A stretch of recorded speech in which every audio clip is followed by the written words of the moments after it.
Bienvenue à nouveau de retour dans l'amphi et on va passer rapidement au deuxième intervenant, Dominique Joubert, qui nous vient de La Rochelle, qui en fait vient du monde de l'industrie agroalimentaire au départ, hein, donc c'est un ingénieur en agroalimentaire, mais depuis 20 ans, il a pris le chemin de la communication non violente, du managing, et il va vous en parler beaucoup mieux que moi, simplement pour l'accueillir, le remercier et le laisser parler. Merci. Bonjour à tous, bienvenue. Merci Rosemund pour l'intervention. Je suis ravi de partager avec vous la communication non violente et ravi aussi qu'on soit aussi sur la pleine conscience, tellement je considère que ce sont deux pépites essentielles pour travailler quelque part sur notre être. Moi, je dis bienvenue à l'école de l'être parce que vous, je ne sais pas, mais moi, je n'ai pas eu l'occasion, quand j'étais petit, aller à l'école de l'être. Voilà. Et pour moi, ce sont deux pépites. Si je devais partir sur une autre planète et que, vous savez, souvent on dit qu'il faut avoir des bagages dans la vie. Mais moi, les deux bagages que je prendrais, c'est la méditation de pleine conscience et la communication non violente. Ces deux pratiques, je m'y suis formé. Donc je pratique aussi la méditation de pleine conscience basée sur la compassion et l'autocompassion. Et je pratique aussi la communication non violente. Voilà. Moi, quand j'étais petit, j'ai beaucoup appris à faire. J'ai appris à faire mes premiers pas. Voilà. Après, j'ai appris à faire mes devoirs parce que j'étais à l'école. J'ai appris à faire mes études. Et puis, j'ai appris à faire l'ingénieur. J'ai fait mon métier. Voilà. Ça, c'était pour le travail. Et puis, pour me détendre, j'ai appris à faire du sport. Voilà. J'ai appris aussi à faire la cuisine pour recevoir les amis. Voilà.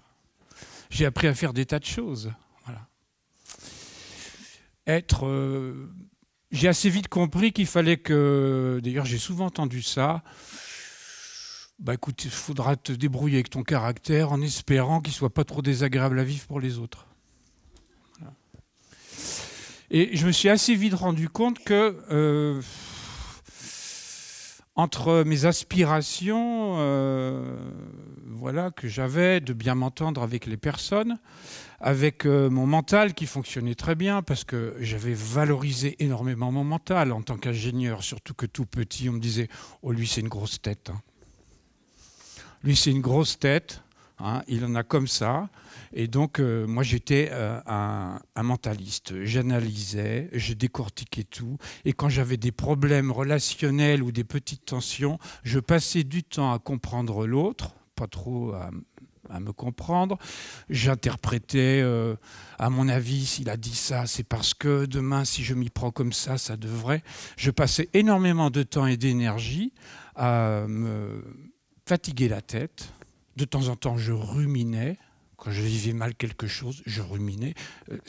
Quelquefois, vous, je ne sais pas, ça m'a déjà empêché de dormir. Voilà. Vous voyez, donc finalement, j'avais assez peu d'équipement pour gérer ces situations. Voilà. Et puis, un jour, je suis tombé sur un livre qui s'appelait « La communication non violente ». Et puis, la première chose que je me suis dit, violent, moi ? Ben non, je ne suis pas violent. Et j'aimerais commencer par là. C'est souvent, on se dit, enfin je vois quand j'interviens, parce qu'aujourd'hui je ne suis plus ingénieur, j'interviens depuis 20 ans dans le monde du travail.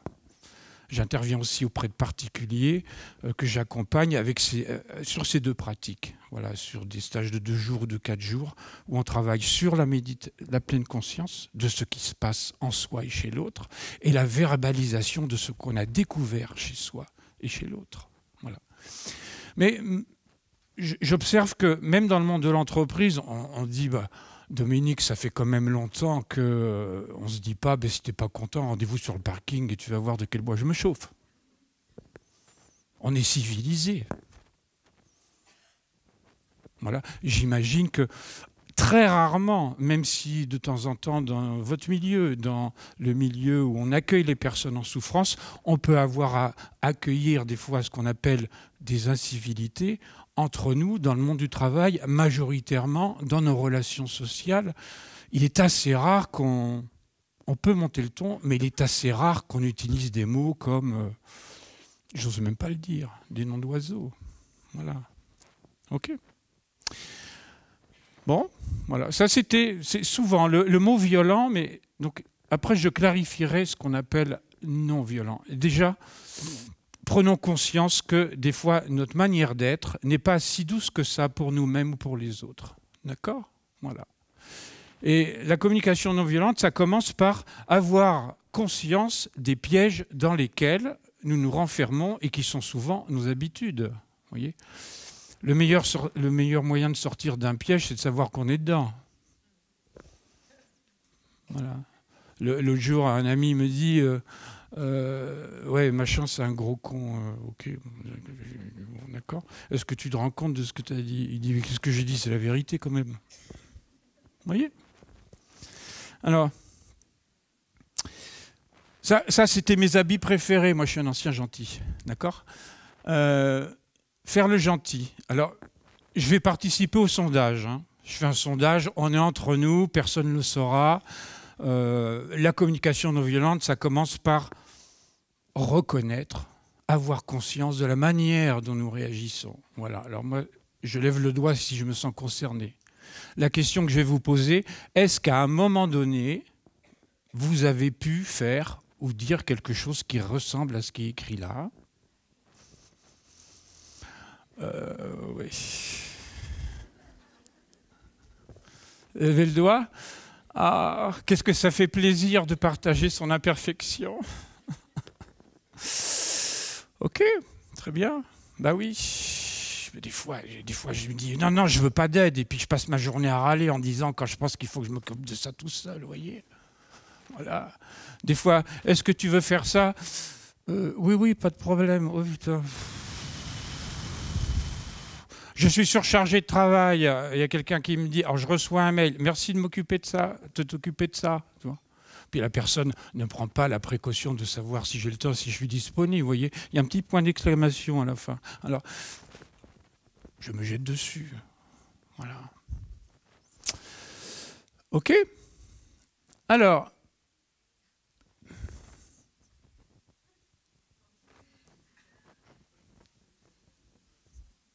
ça m'est arrivé, oui. Voilà. Alors, mentir, bien sûr, il ne s'agit pas de dire c'est toi qui as mangé de la confiture alors que j'en ai plein la bouche. Ça fait longtemps qu'on est sorti de là. Mais quand quelqu'un me dit ça t'a plu la réunion que j'ai animée tout à l'heure? Ouais, c'était pas mal. Alors que je me suis emmerdé comme un rat mort. Vous voyez, c'est des petits mensonges, finalement, qui nous éloignent de notre authenticité. Très bien. OK. Et puis ça... Non, Dominique, tu pratiques la communication non violente, tu vas pas lever le doigt quand même. Oui, convaincre, voilà. Vouloir avoir raison, voilà. Alors, Marshall Rosenberg, qui est le fondateur, qui a œuvré toute sa vie et qui est parti il y a quelques années, il adorait, enfin je trouve que c'était adorable cette phrase. Vous avez le choix dans la vie, soit vouloir avoir raison, soit être heureux. Voilà. Et on passe énormément de temps à vouloir avoir raison sans s'en rendre compte. Il suffit que quelqu'un me dise « je ne suis pas d'accord avec ce que tu dis », prenons le temps, sans rien faire d'autre que nous écouter, pour voir s'il n'y a pas une petite tension qui monte à l'intérieur. Ouais, j'ai appris à m'écouter, à dire « waouh, c'est chaud les marrons ». Voilà. OK. Alors, vous avez vu, attaquer, fuir, se replier sur soi. Voilà. Ça, je vais vous raconter une petite histoire. Voilà. Mais finalement, c'est notre cerveau reptilien. Alors moi, je suis ingénieur mécanicien, je n'ai pas fait de grandes études en médecine, mais j'ai quand même lu des bouquins sur la neuroscience, sur le fonctionnement du cerveau. On ne peut pas empêcher notre cerveau reptilien, de temps en temps, de pointer le bout de son nez. Voilà.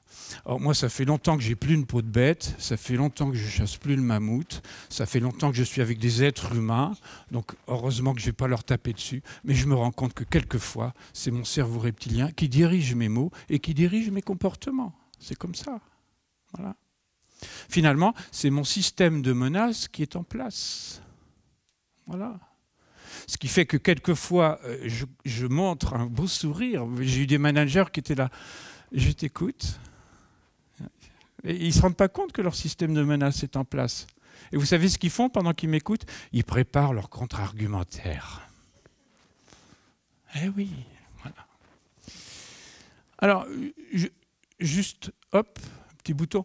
Alors, une petite histoire de la vie au travail. Moi, je raconte souvent cette histoire. Je suis arrivé un jour dans l'industrie, j'étais chef de projet en industrie agroalimentaire, et puis souvent j'étais détaché dans des usines, voilà, dont une qui n'est pas loin d'ailleurs, qui à l'époque s'appelait l'Alsacienne, voilà. Et je crois que c'est à Cestas, c'est ça? Ouais. Et puis j'arrive dans une équipe, donc je fais le dos rond, hein, je suis nouveau, voilà, on intègre dans l'équipe. Puis j'étais assez surpris parce que le directeur des travaux neufs qui était là avait toujours pour habitude de dire bon, avant qu'on commence, est-ce qu'il y a quelque chose, comment ça va, quoi. Et puis là, il y avait Patrick, l'ancien, voilà, qui disait ah ouais, etc. Et puis il racontait une anecdote, voilà, soit il parlait d'un problème d'un autre service qui faisait beaucoup jaser, voilà. Et puis ça durait entre 10 et 20 minutes. Je me suis dit, c'est bizarre quand même que alors la réunion, il n'y avait que 45 minutes. Vous voyez ce que je veux dire? Moi, comme j'étais nouveau, je vais dire, je ne vais pas la ramener tout de suite. Donc, hop, qu'est-ce que j'ai fait? Je me suis replié sur moi. Voilà. Et d'ailleurs, à la sortie, à la machine à café, vous savez, Patrick il me dit « Tiens, ben on ne se connaît pas bien, je t'offre un café. » Alors moi, je me suis dit « Ça y est, dans ma tête, il va me tenir la jambe encore avec ses problèmes. » Mais je ne lui ai rien dit, je dis « Avec plaisir. » Il me dit « C'était cool la réunion ?» J'ai dit « Ouais, c'était pas mal. »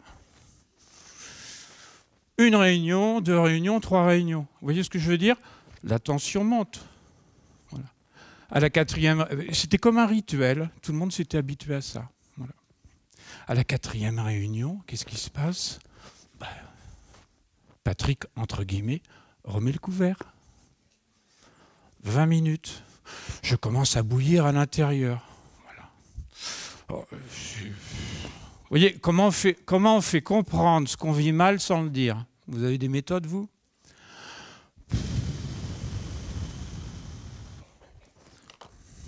Pendant que Patrick raconte son histoire, lui qui a besoin d'être entendu.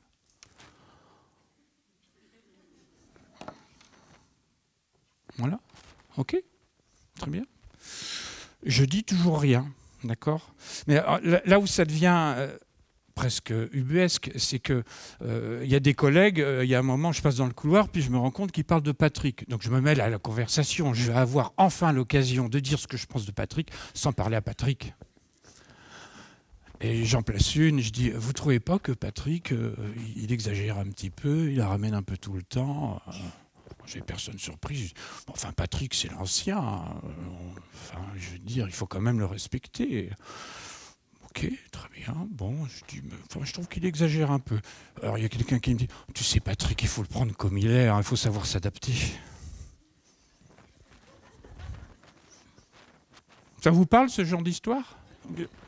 Alors, ben, ok, pas de problème.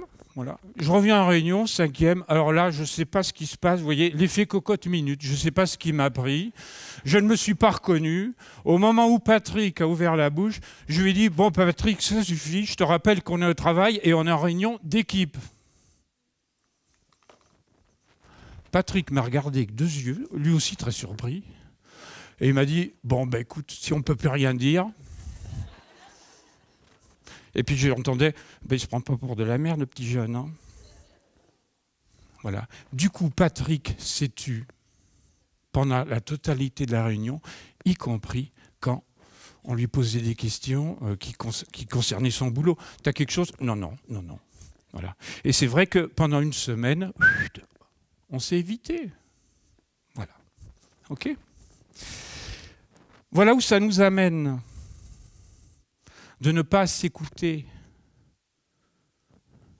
Parce que moi, comme j'avais l'habitude d'analyser, finalement, je n'avais même pas conscience, et je n'avais pas ni conscience, ni le vocabulaire pour dire ce qui se passait en moi, et en quoi, pour moi, le comportement de Patrick était un problème. Voilà. Qu'est-ce que vous auriez dit à Patrick, vous ? Qu'est-ce qu'il y a dans votre tête? Vous savez comme moi que quand quelqu'un commence à vous dire « Tu veux que je te dise ce que je pense de toi ?» il vaut mieux s'arrêter tout de suite.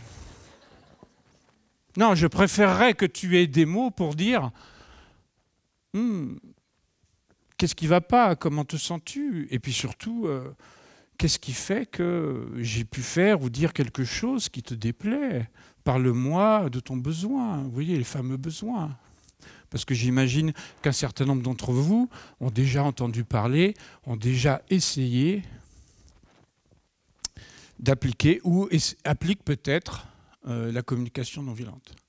Alors, le système de menace nous a appris à développer un système de pensée qui est extrêmement élaboré. Bon, les jugements, alors pour faire court, parce qu'on a un temps limité pour moi, dans les jugements, je mets les interprétations, les a priori.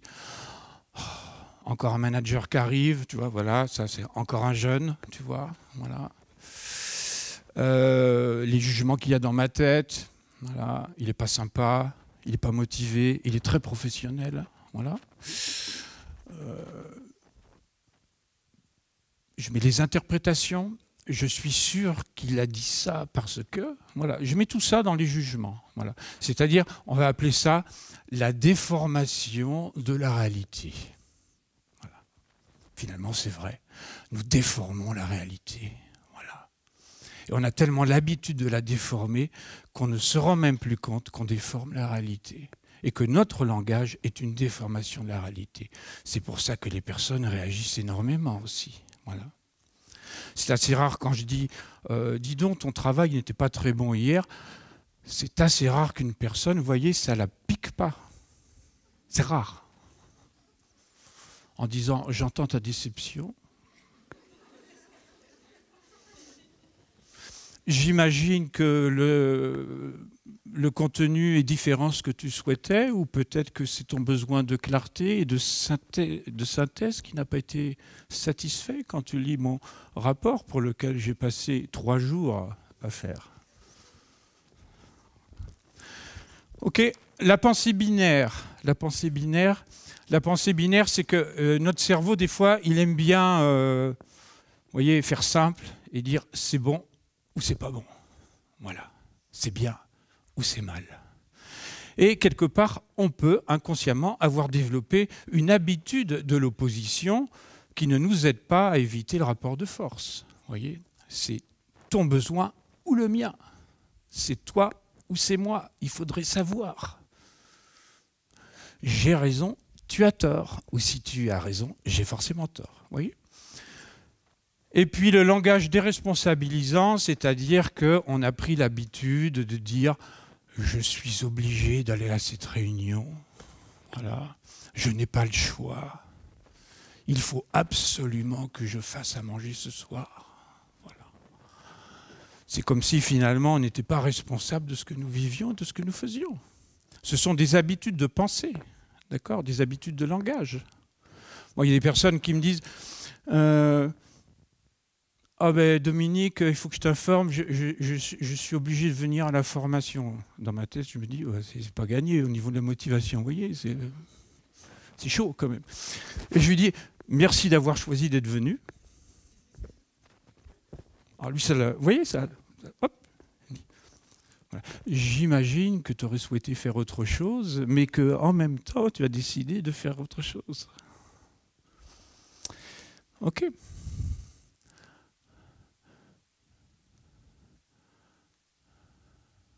Alors, toutes ces habitudes, voilà. Ben, je pense qu'avec la petite histoire, et je pense que ça peut faire lien aussi, ça peut faire écho aux histoires que vous rencontrez, je pense que quand on fait trop confiance à notre cerveau, eh bien, il y a beaucoup plus de chances de créer des tensions, il y a beaucoup plus de chances d'arriver vers les conflits et la violence. Alors quand je dis la violence, moi je le traduis par une augmentation de la tension chez lui ou chez moi. Chez lui ou chez moi. Et ça nous éloigne de ce qu'on appelle la bienveillance. Alors la bienveillance, qu'on s'entende bien, c'est tout à l'heure Rosemunde parlait de la différence entre l'empathie, la compassion, la bienveillance. Tous ces mots-là, on peut passer des heures et des heures à les clarifier parce qu'on a besoin de clarté, c'est important pour savoir si on est au bon endroit. Enfin, je trouve que ce que nous disait Rosemunde, ça donne vraiment des repères très concrets. Voilà. Et la bienveillance, c'est pareil, c'est important d'avoir des repères. Pour moi, la bienveillance, c'est faire autant attention à l'autre qu'à soi-même. Voilà. Alors, comment changer nos habitudes, ce qui nous amène sur le chemin de la communication non violente? Ah. Si, je vais la laisser. Eh bien, la communication non violente, quelque part, elle a pour but, je viens de parler de bienveillance, elle a pour but finalement de nous donner des outils avec la pleine conscience de ce qu'on appelle ouverture du cœur. Élévation de conscience, ouverture de cœur, et quelque part de retrouver notre véritable nature. Il y a des personnes qui me disent « Ah mais Dominique, c'est compliqué ton truc, c'est pas naturel ». Je dis « J'entends que ce n'est pas habituel, mais le jour où tu parleras de tes besoins, tu parleras enfin de ta nature humaine. Parce que toi qui es un être humain, je ne suis pas sûr que tu puisses te passer de tes besoins, toi qui travailles de reconnaissance, d'appartenance, d'expression, de prise en compte des difficultés que tu rencontres, d'être entendu, d'être écouté, de pouvoir contribuer à la réussite de quelque chose, tes besoins de coopération et d'entraide, tes besoins de soutien. Voilà. Je pense que ça, c'est ta nature humaine. Est-ce que ça vous parle, ça, ces besoins? Je crois qu'on n'a pas les mêmes personnalités, il semblerait qu'on ait des points communs. Alors, déjà une intention. Vous voyez, parce qu'il y a des personnes qui disent « Ouais, j'ai trouvé une méthode miracle, tu vas voir, c'est génial. Tu fais observation, sentiment, besoin, demande, roule ma poule, et la personne va faire ce que tu veux. » Vous voyez, là, je crois qu'on se trompe. L'intention de la communication non violente, ce n'est pas d'obtenir ce que nous souhaitons de l'autre. Ça s'appelle pas... Ça, c'est très violent, déjà. Voilà. Il y a des mamans qui ont essayé de faire la communication non violente. Et je dis, ça n'a pas marché. Pourquoi? Eh bien, elle n'a pas rangé sa chambre. Vous voyez, il y a des managers qui me disent, ça n'a pas marché. Pourquoi? Ben, il est buté, il est resté sur sa position. Il n'a pas voulu faire ce que je lui demandais. Voilà. Notre intention, ça commence par avoir conscience dans l'état d'esprit. Qu'est-ce qu'il y a dans ma tête? Dans quelle énergie je suis? Voilà. On en échangeait. Il va falloir que je lui dise quelque chose. Il va falloir que je m'affirme. Hein. Voilà. Moi, je peux vous dire que je ne vais pas me laisser faire. Voyez, donc, même si ce n'est pas dit, dans ma tête, s'il y a ça, si dans mon énergie, je suis tendu comme une balle, j'ai fausse route, la communication violente est garantie. Même si la grammaire de la communication non violente est parfaite. Je te rappelle que j'ai un besoin, moi. Vous voyez, ça commence bien. Voilà. OK ? Voilà. Donc, ça, c'est un premier repère très concret. Le jour où vous voulez dire quelque chose à quelqu'un qui a fait ou dit quelque chose qui est différent de votre souhait ou de vos attentes, à l'intérieur de vous, est-ce que c'est tendu ou détendu? Quelle est mon énergie, mon élan? Voilà. Et puis, Voilà. Est-ce que je souhaite établir une qualité de connexion avec l'autre? Voilà. Je ne suis pas du tout d'accord avec ce que tu as dit hier à la réunion. Très bien, c'est une magnifique occasion pour que nous puissions nous rejoindre.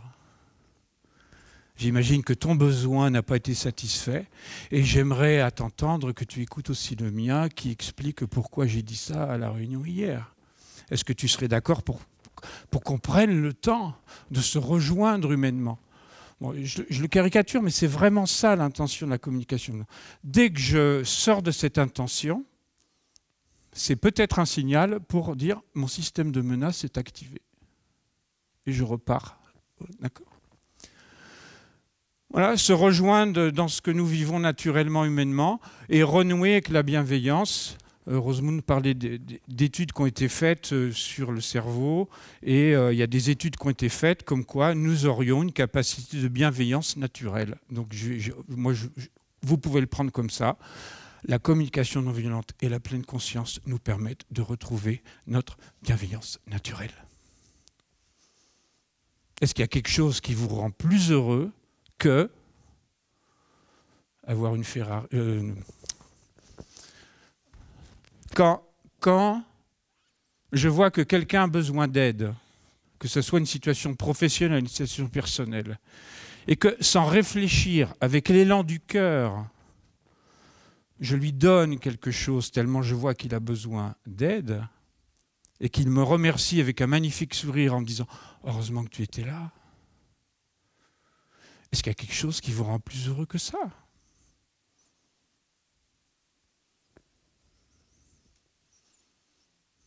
Comment on se sent quand on est dans cette relation à soi et à l'autre? Et je dis bien qu'on ne se sent pas obligé d'aider quelqu'un, parce que là, je retrouve mon petit reptilien de tout à l'heure. Voilà pour l'intention. Et la communication non violente, c'est une attention sur 4 points. Voilà. Eh bien, c'est une attention.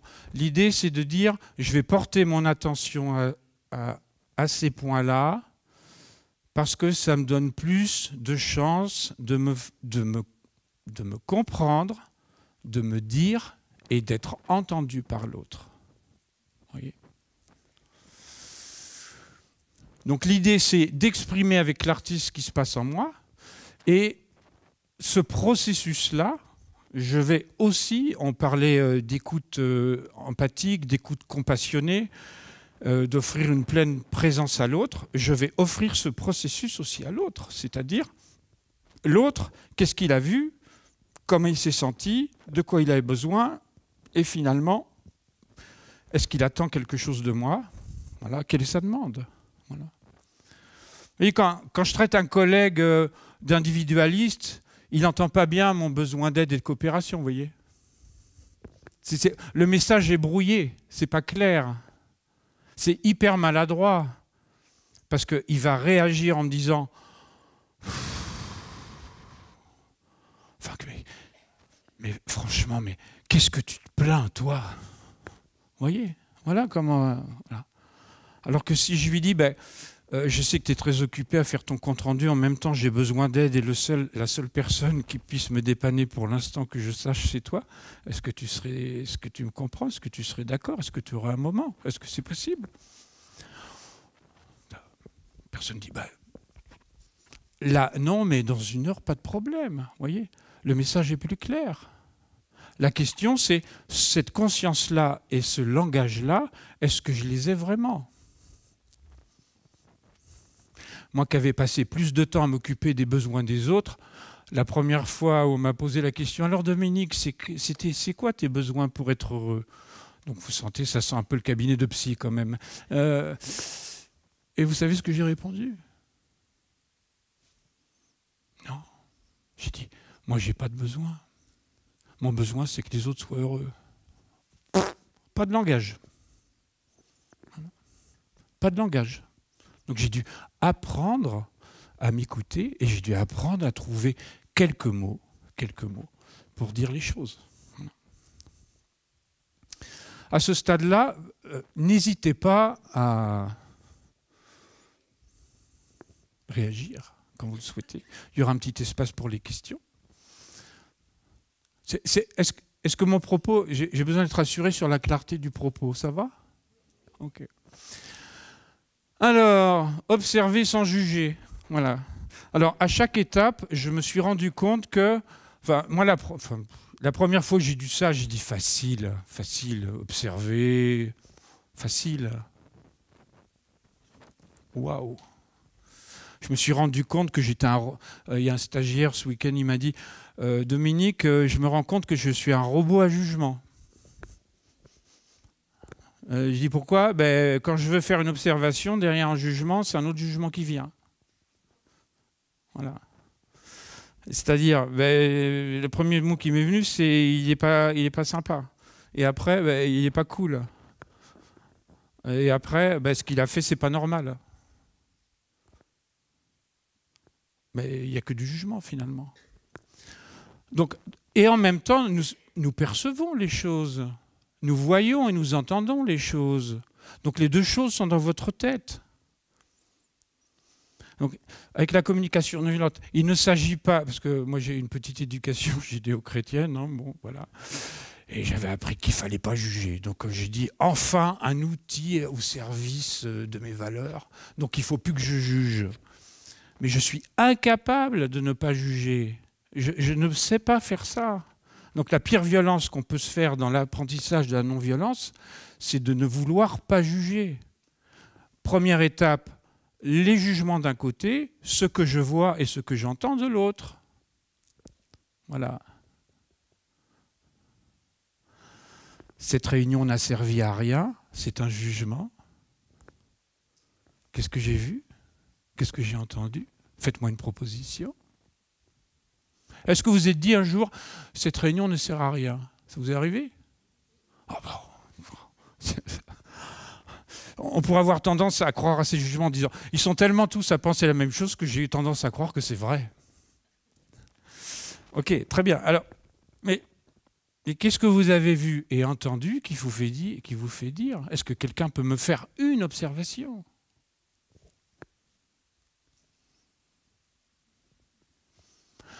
Vous avez le droit à l'erreur. Hein. Une proposition?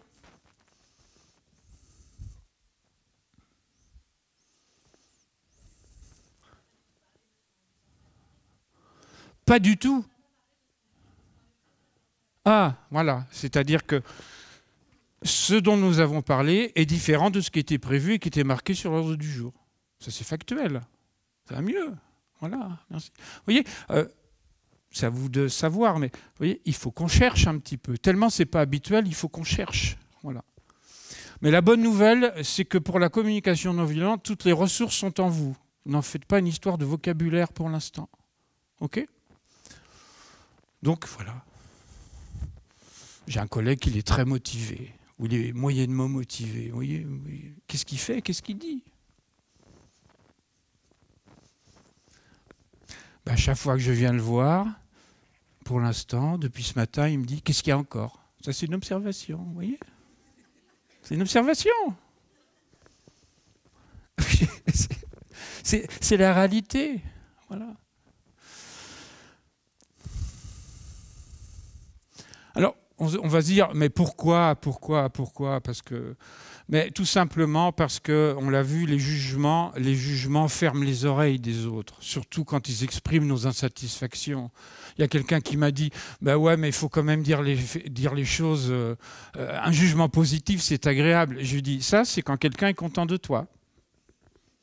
Mais le jour où quelqu'un ne sera pas content de toi, tu vas prendre très cher. Et j'ai toujours vérifié. D'accord ? Deuxième étape, et je dis bien, juste, la mauvaise foi n'est pas possible sur une observation.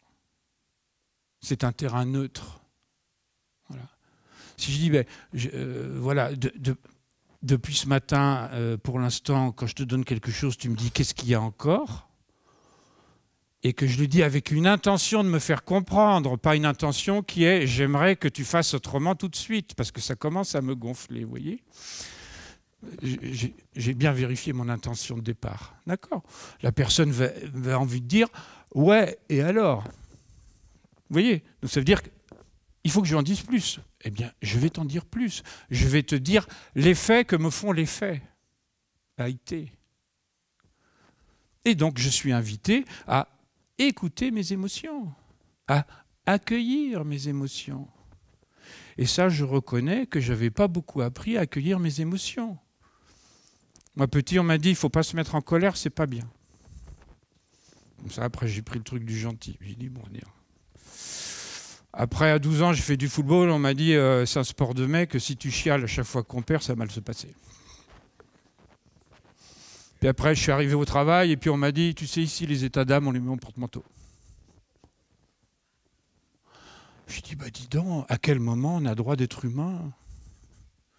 J'observe que dans beaucoup d'organisations, c'est pas pour rien aujourd'hui que la communication non violente, la gestion des émotions, la méditation se développe, parce qu'enfin, on fait un peu de place à l'humain. Combien de fois dans les organisations, chez vous, je sais pas, on dit... Oh, les chiffres, les chiffres, les chiffres, on n'est pas des chiffres, nous, on est des humains.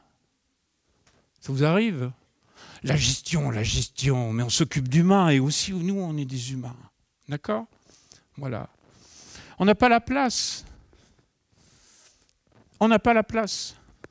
OK? Et puis on n'a pas l'habitude. Est-ce que certaines personnes ici considèrent que des émotions sont négatives? Et les appellent comme ça? Oui? Non? Personne?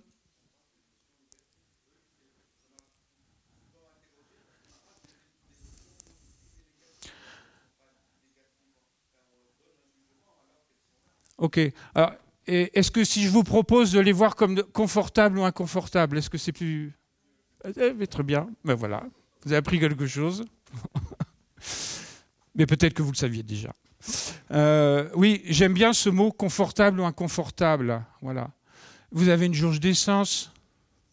Pour ceux qui ont une voiture, il y a un voyant vert et il y a un voyant rouge. Je ne suis pas sûr que ça soit de bon ton comme le voyant rouge. Ben, c'est négatif.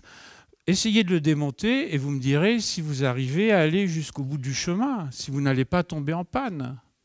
Donc une émotion inconfortable est un magnifique message sur quelque chose qui est très important pour vous, qui n'est pas satisfait, qu'on appelle un besoin.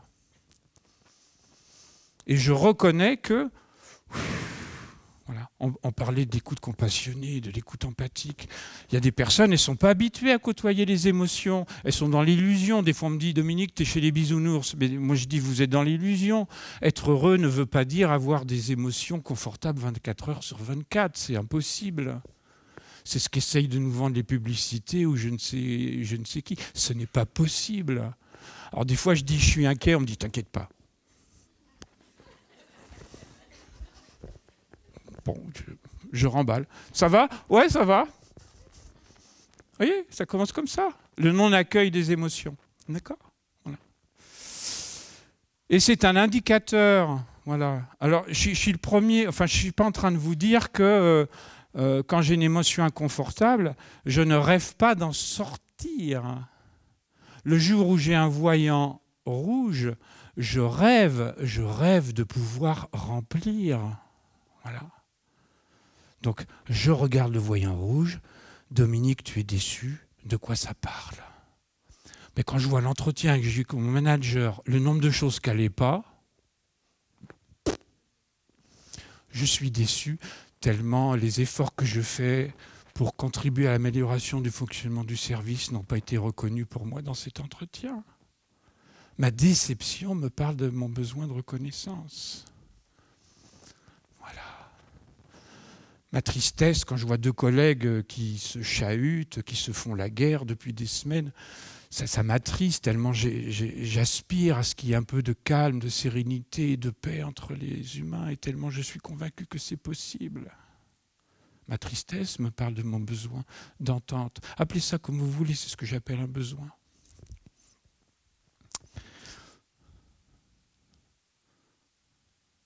Voilà. Et là, la méditation m'a beaucoup aidé, moi. Accueillir l'émotion. Le muscle que j'ai le plus à développer, c'est accueillir une émotion et quelle que soit son intensité, n'avoir aucune réaction. Parce que dès que j'ai une réaction à cette émotion, pouf, il y a un switch qui s'est fait là-haut, le reptilien est reparti, et je sais que il va falloir que je retravaille mon autocompassion pour pouvoir dire les choses d'une autre manière. Voilà. Ça, c'est presque évident, mais pas si simple. Et ça se alors, petit élément de langage. Hein. Voilà. Petit repère de langage. Quand je vois, je me sens. Et plutôt, quand je vois, je sens que ça ne va jamais changer. Vous voyez? C'est « je me sens ». Parce que quelquefois, nous croyons décrire des émotions et nous ne traduisons pas des émotions. D'accord ? Le meilleur moyen, c'est d'écouter son corps pour savoir si on est dans le confort ou l'inconfort. Vos émotions ne sont pas dans votre tête. Dans votre tête, il y a des pensées. Voilà. Moi, quand je sais que je suis angoissé, c'est pas... Alors, comment tu te sens, Dominique? Alors, attends un peu, il faut que je réfléchisse, que j'analyse.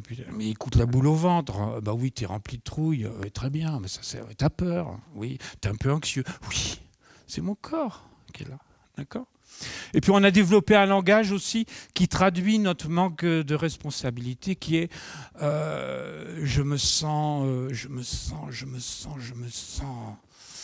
manipulé, je me sens abandonné, je me sens rejeté, je me sens...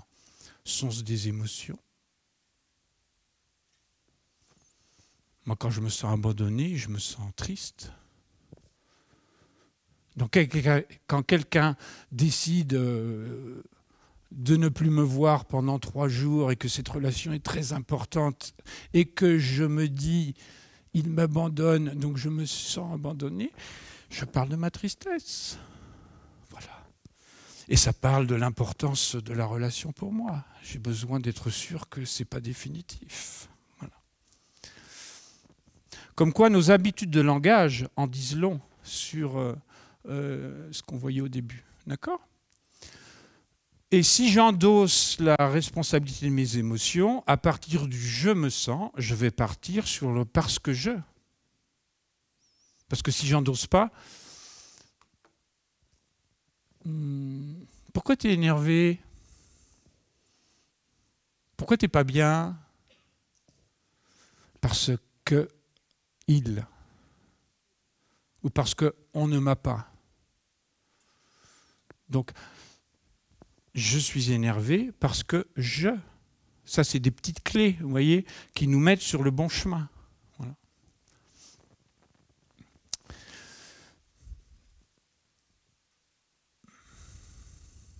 Donc, nos besoins sont la cause de nos émotions.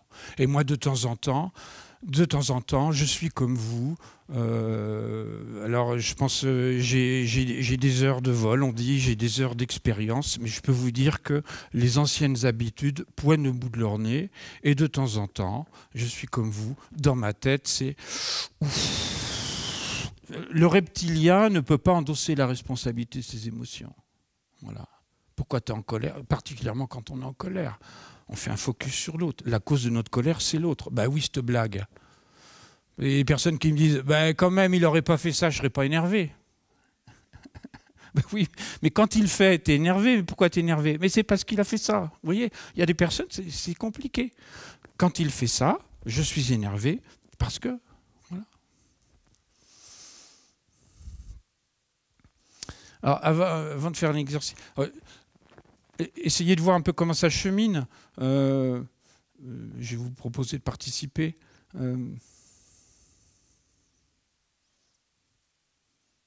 Vous allez me dire si cette situation peut vous tendre. D'accord? Voilà. Le lundi, vous demandez à un collègue de faire quelque chose, il me dit « t'inquiète, je gère ». Ok, très bien. Le mardi matin, vous venez le voir, il me dit « ah ben tu sais, je suis débordé, je suis comme tout le monde, hein, je reçois tellement de mails, je n'ai pas le temps de faire la moitié de ce que j'ai à faire, donc très bien. Excuse-moi, mais t'inquiète, je vais le faire. » Voilà, ok, pas de problème. Le lendemain, vous revenez, donc on est le mercredi matin, Il me dit, ah ben, j'ai oublié. Ah, tu sais, j'ai un cerveau mou, hein, voilà, donc j'ai beau noter, j'ai oublié, excuse-moi, mais t'inquiète. Lundi, mardi, mercredi, jeudi. À quel moment ça commence à vous, parce que vous en avez besoin, vous, à quel moment ça commence à... Une fois, 2 fois, 3 fois? Le mercredi, très bien, ok. Donc le mercredi, allez, on a fait un peu de CNV, on va lui dire comment nous nous sentons. Très bien, voilà. Donc ce serait bien déjà d'avoir conscience que si vous êtes énervé ou irrité, vous seriez comment, tiens? Quelqu'un peut mettre un mot sur une émotion? Agacé? Colère? Il faut peut-être intervenir avant, alors. Hein. C'est un petit conseil. Hein, ouais, ok. Très bien. Donc, si vous êtes agacé, pourquoi êtes-vous agacé? Est-ce que quelqu'un peut me faire une proposition?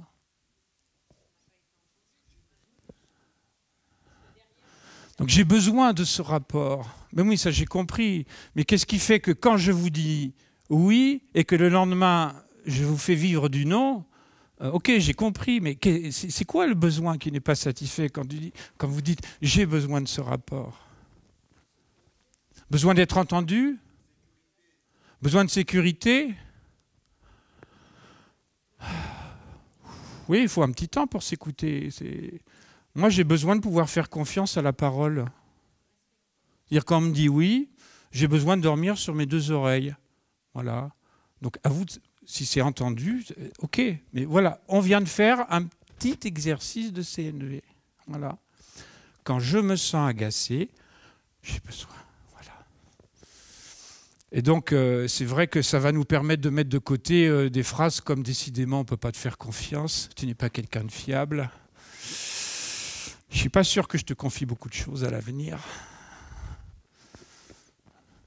Et en plus, mec, j'ai dû faire quelque chose de grave. Voilà. Alors, il vaut mieux lui dire, ben, quand je vois que lundi, mardi, mercredi, tu me dis je gère, et que le soir je viens et tu me dis ben, j'ai pas fait, ben, je reconnais que là, allez, je vais prendre le risque d'être authentique. Je ne vais pas te dire tes 4 vérités, mais je vais te dire ce que j'ai dans le cœur. Et dans le cœur, c'est ce que j'appelle ce que j'ai à l'intérieur de moi. J'ai de l'agacement, j'ai de la déception ou j'ai de l'inquiétude, tellement j'ai besoin d'être sûr de pouvoir le retravailler avant le colloque. Et tellement c'est important pour moi, quand tu me dis oui, de dormir sur mes 2 oreilles, ce que j'appelle un besoin de confiance dans la parole. Parce que demain, avec la CNV, si vous dites aux personnes « quand je vois, je me sens parce que j'ai besoin », les personnes vont dire « tu parles chinois, là si j'ai besoin, sentiment, dis donc, tu as dû voir Dominique, mais tu as fumé dur quand même. Hein » Ok? Voilà.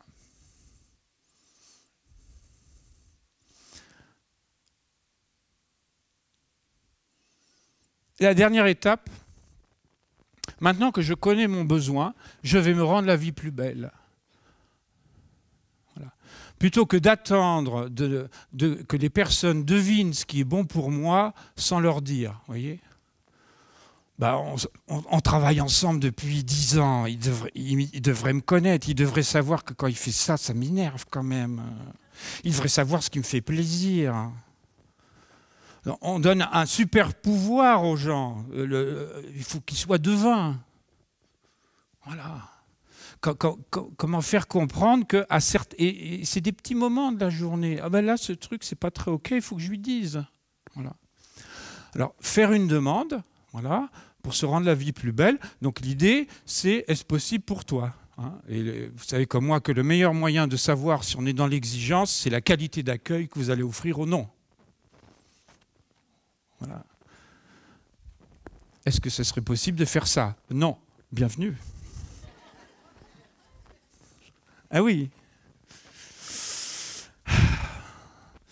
Bah écoute, est-ce que tu peux m'aider? Non. Bienvenue. Vous voyez comme quoi ça paraît simple intellectuellement, mais tout va se jouer à l'intérieur de nous en termes de détente et de tension.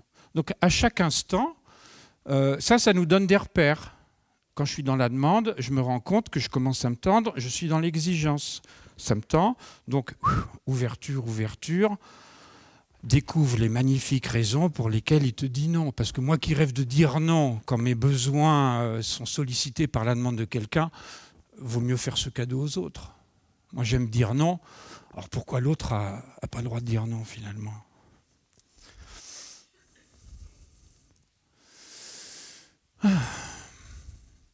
Alors, je vais faire un peu plus rapide sur cette partie.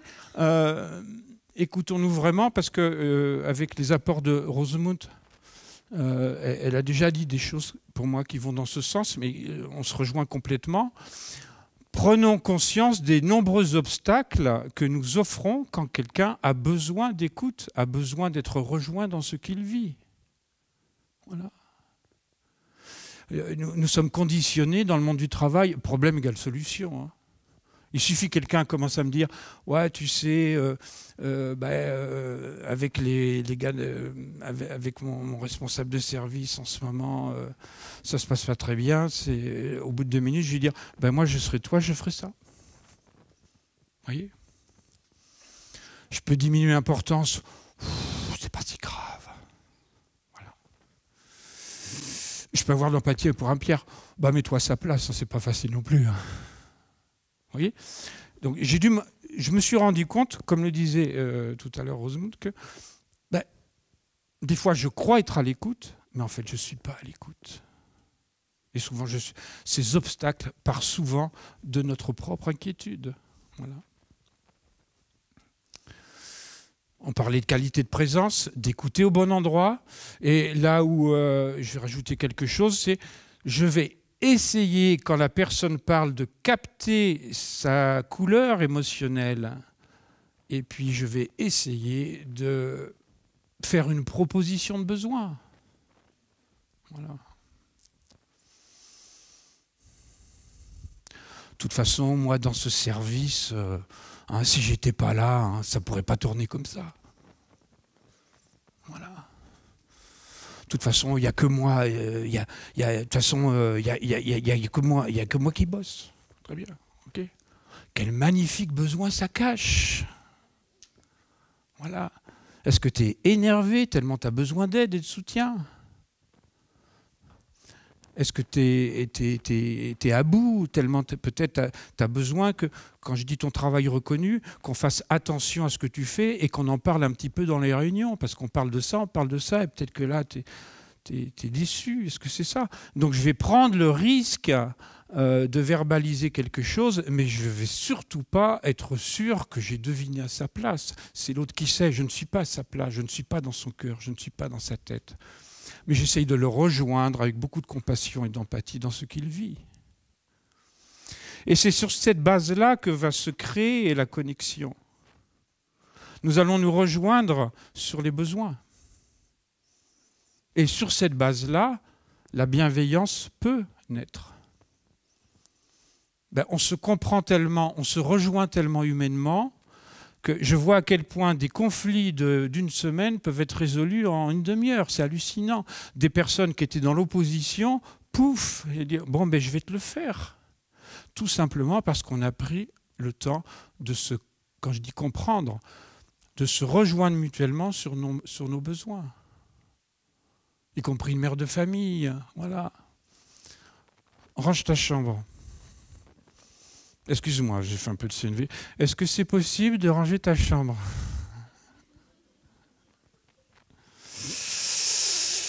Non. Oh, Doudou, mon chéri. Mais pour quelle magnifique raison tu ne veux pas faire ce que je te demande? Ah.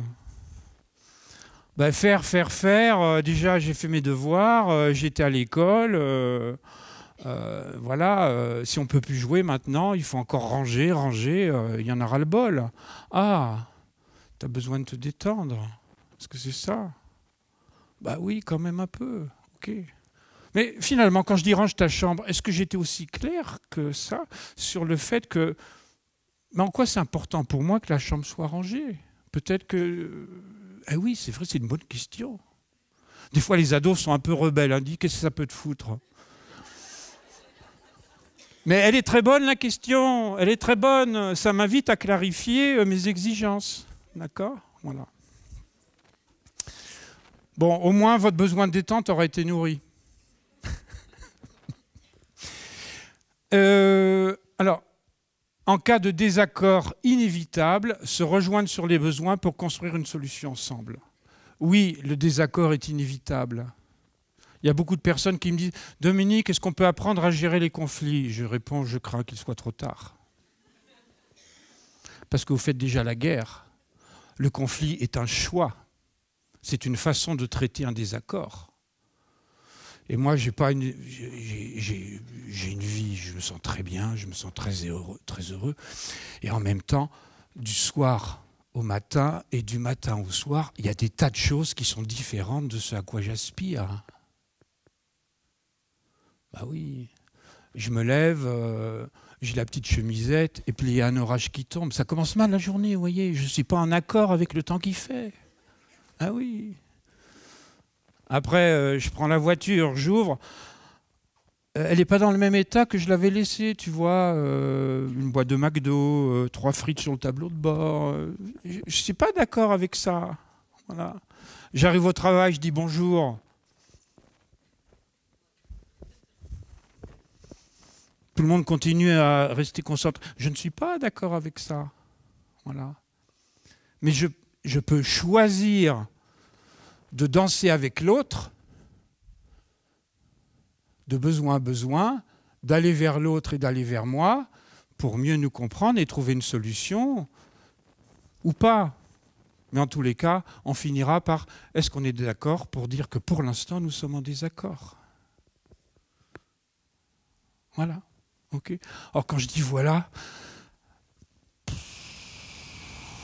moi, des fois, on me dit « Dominique, tu es formateur, tu dois maîtriser le truc ». Je dis « moi, je suis en formation à chaque instant et tous les jours ».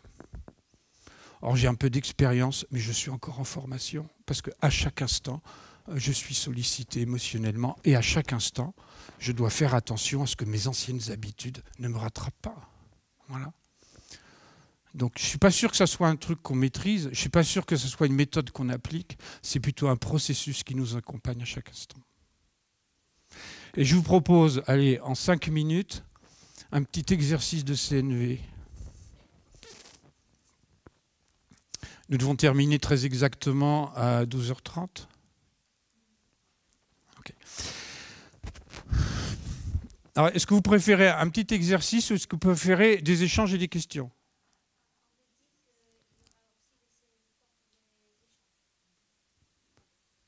Oui, avant 12h30? D'accord. Alors, c'est les échanges.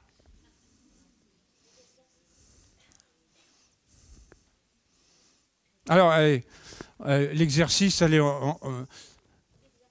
je prends le challenge.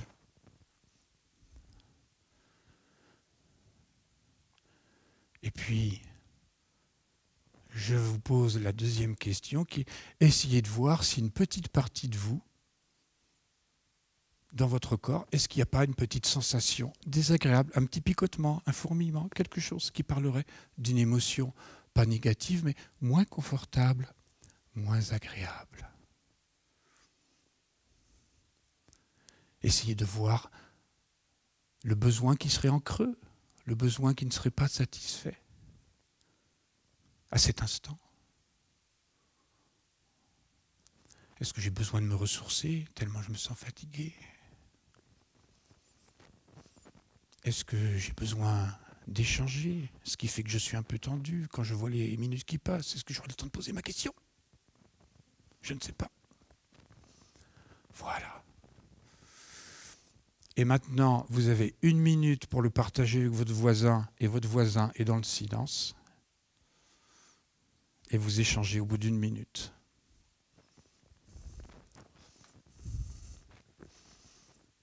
Avec la personne qui est à côté de moi, je lui dis, moi, à cet instant, il y a une partie de moi qui se sent émotion agréable, besoin satisfait, et il y a une partie qui se sent émotion désagréable, besoin moins satisfait. Voilà. Pas plus.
Les échanges ont l'air enchanteurs.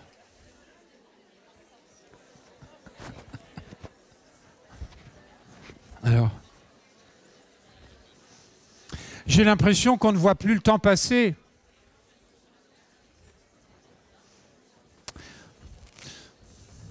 Je vous propose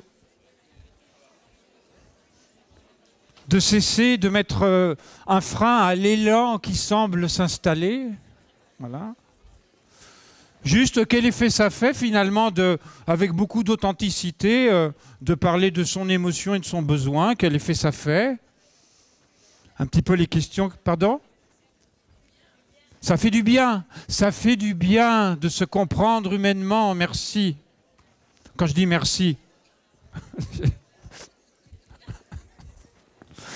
c'est plutôt merci à vous d'avoir vécu cette expérience. Alors, je vous propose de répondre aux éventuelles questions qui pourraient venir. Réaction. Là, j'ai mis très rapidement, on va dire, tout l'intérêt que peut représenter la communication non violente au travail.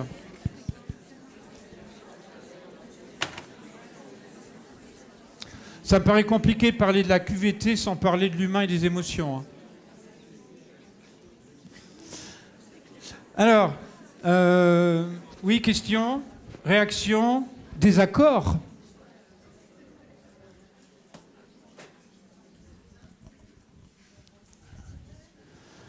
Ça marche. Merci beaucoup. Moi, j'ai une question en pratique. Comment est-ce qu'on peut le faire avec tout le monde, notamment les personnes qui posent plus problème ou les personnes qui sont pas à l'écoute ou qui sont elles-mêmes, par exemple, un manager qui serait plus manipulateur ou de mauvaise foi. Est-ce qu'on peut forcément appliquer cette méthode? Déjà, moi, je peux parler de moi avec tout le monde. Et souvent, ce que j'ai appris que la CNV, parce que la première fois que je suis sorti de la CNV, je me suis dit, ce serait quand même chouette que les autres pratiquent cette magnifique méthode, tu vois. Et ce serait quand même plus simple. Mais en même temps, ils ne sont pas venus au stage, hein, les autres. Hein. Ils continuent à être dans leurs habitudes. Donc, c'est à moi de faire 100% du job. D'accord? Mais après, voilà, tout le monde n'a pas forcément l'élan, l'envie, ni les moyens de m'entendre. Voilà. C'est pas parce que je m'exprime avec beaucoup de bienveillance que je vais réussir à ouvrir le cœur de l'autre, mais ça donne plus de chance. En lui disant, mais est-ce que tu peux comprendre que quand tu fais ceci, je me sens mal? Et quand je dis je me sens mal, c'est surtout pas à cause de toi. Voilà ce que je vis mal. Moi j'ai besoin d'être dans le libre arbitre. J'ai besoin de me sentir libre, de dire si je suis d'accord ou pas. Et quand je vois la manière dont se déroule cet entretien depuis 10 minutes, c'est comme s'il fallait pour toi que j'adhère absolument à ton point de vue. Est-ce que tu me comprends? C'est renfermant pour moi. Est-ce que tu me comprends? Voilà. Est-ce que ça te paraît possible de me laisser exprimer les raisons pour lesquelles, pour l'instant, je suis en désaccord? Mais ce n'est pas parce que je fais cette demande que la personne va aller dans mon sens. Ça donne plus de chance. Et une fois que j'ai fait ça, je peux mettre à la place de l'autre, mais pour quelle magnifique raison c'est si important que j'adore à ce point de vue. Et c'est là où l'empathie, la qualité de présence à l'autre va être importante. Parce que les pires emmerdeurs, de magnifiques raisons de m'emmerder. Excusez-moi du terme, j'ai un peu dérapé sur le propos, mais c'est mes anciennes habitudes. Mais l'idée, c'est d'accéder à ça. Voilà. Et après, il y a des personnes, il y a des personnalités difficiles, et ce n'est pas la CNV qui changera leur comportement. Voilà. Et c'est pas la méthode miracle, mais enfin moi, c'est que mon expérience, très franchement. Je vois à quel point, en tous les cas, je contribue à mon rêve. C'est une qualité de relation avec les autres. Je suis au rendez-vous de mes valeurs. Voilà. Merci. Est-ce que ça répond à ta question? Ok. Est-ce qu'il y a une question? Oui, alors, j'exige la bienveillance. Voilà. Est-ce qu'il y a une autre question? Oui.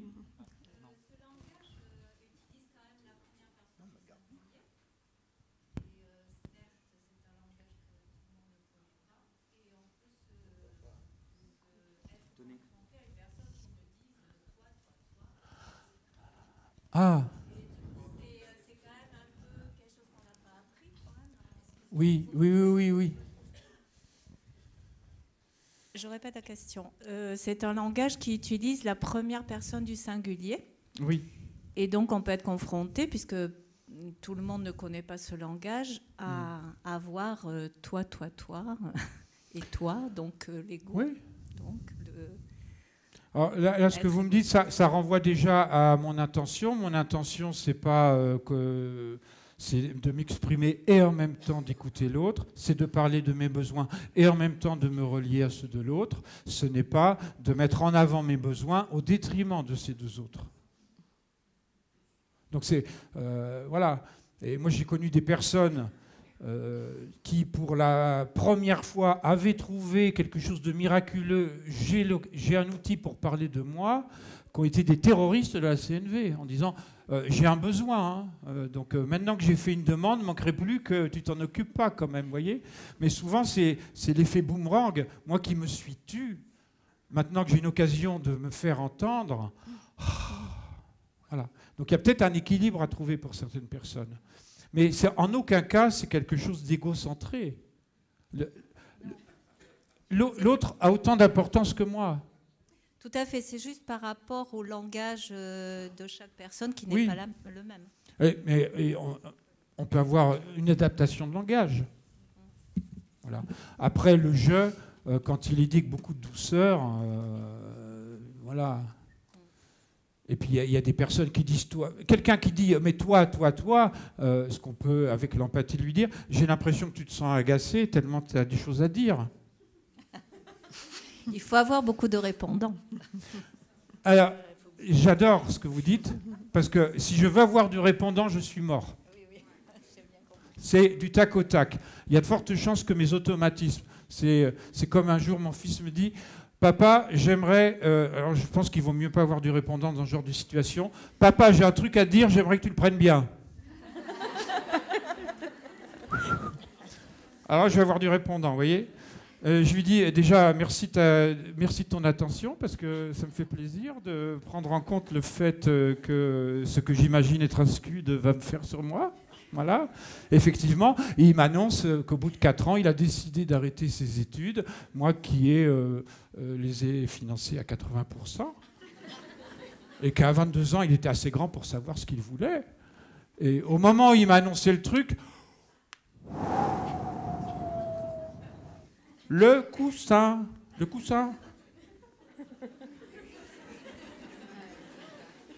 Et si je veux voir du répondant, si je confonds le dialogue avec quelque chose à bâton rompu, je pense qu'on va se donner des coups de bâton à se rompre le dos.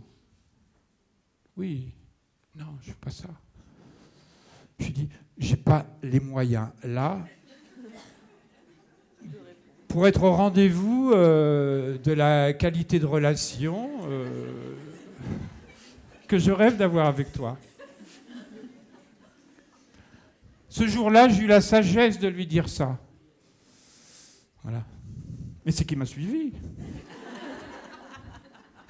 Tellement il avait besoin d'être sûr que j'allais revenir le voir. C'est que je lui dis, mais est-ce que tu as besoin d'être sûr? Je dis, mais je m'y engage. Il me faut un peu de temps pour souffler, pour faire tomber le truc, pour m'écouter, parce que j'ai des choses... Ça impacte quelque chose qui est très important pour moi, et j'ai vraiment envie d'entendre ce qui est important pour toi. Et donc, dans 48 heures... Je pense que ça va aller mieux.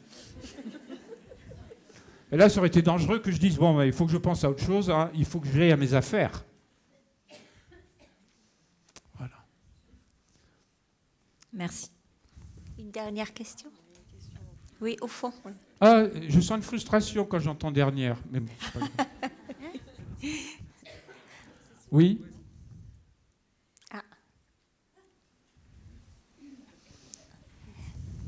Non? Si, il y a quelqu'un il va avoir le micro. Moi, je voulais vous demander, est-ce que maintenant, les gens communiquent beaucoup par mail et à l'hôpital beaucoup comme ça, même quand ils sont dans la même aile d'hospitalisation ou de bureau, ils communiquent beaucoup par mail. Oui. Et souvent, on s'énerve tout seul devant notre ordinateur, devant un mail qui arrive. Comment appliquer la communication non verbale à ce genre de... ou les textos, ou les mails, ou ce genre de choses? J'ai envie de dire, avec les mêmes principes. Avec les mêmes principes, mais en même temps, si je vois que je trouve que l'écriture est encore plus exigeante. Encore plus exigeante. Être dans le factuel. Oui, quelqu'un qui écrit un mail rempli d'énervement en disant bon ben ça commence à suffire, il y a de fortes chances que ça ne soit pas très très agréable à lire pour les 200 personnes qui vont lire le magnifique message. D'accord? Voilà. Donc je trouve que c'est très exigeant l'écrit. Et quand il y a de la tension, je trouve que c'est plutôt pas mal de recréer de la relation. Voilà. Je ne suis pas sûr qu'on crée de la qualité de relation en s'écrivant des mails, et je ne suis pas sûr qu'on peut entretenir la qualité de relation en faisant tout à distance. Et je ne suis pas sûr que demain, l'intelligence à promouvoir sera l'intelligence artificielle. J'ai plutôt tendance à dire que l'intelligence de demain, on peut faire le choix, c'est à nous de savoir, ce serait plutôt l'intelligence du cœur. Sur ce, je vous remercie.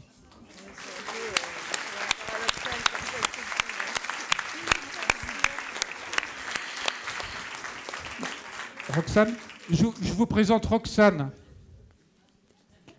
qui va animer avec moi les ateliers de cet après-midi. Justement, voilà. Je vais le...